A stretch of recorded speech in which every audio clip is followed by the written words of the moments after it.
இப்போ fever season start ஆயிடுச்சு. ஒவ்வொருத்தரும் என்ன பண்ணணும் பண்ணக்கூடாது அப்படிங்கிறத தெரிஞ்சுக்கணும் கட்டாயமா. ஃபீவர்ங்கிறது என்ன? நம்ம பாடி இன்ஃபெக்ஷனை கண்ட்ரோல் பண்றதுக்காக வரக்கூடிய ஒரு நேச்சுரல் ரெஸ்பான்ஸ்.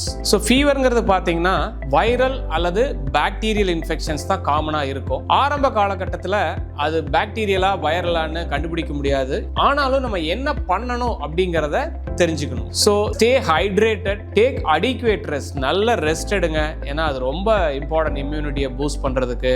உடம்புல ஏதாவது ரேஷ், அதாவது ரெட் கலர்ல இல்ல அப்படியே லைட் ரெட்டிஷ் டிஞ்ச் ஸ்கின் எல்லாம் தெரியுது, கையில எல்லாம் தெரியுது, இந்த மாதிரி இருக்கான்னு பாருங்க. அது நம்ம டெங்கு வைரஸ் மாதிரி காய்ச்சலா இருக்கலாம். இல்ல ரொம்ப பாடி பெயின், கண்ணை திருப்பினாலே வலிக்குது, தொடையெல்லாம் வலிக்குது, அதுவும் வைரஸ் காய்ச்சல்ல டெங்கு மாதிரி வைரஸா இருக்கலாம். மருத்துவரை அணுகுங்க. இப்போ என்ன பண்ணக்கூடாதுங்கிறத நம்ம தெரிஞ்சுக்கோங்க.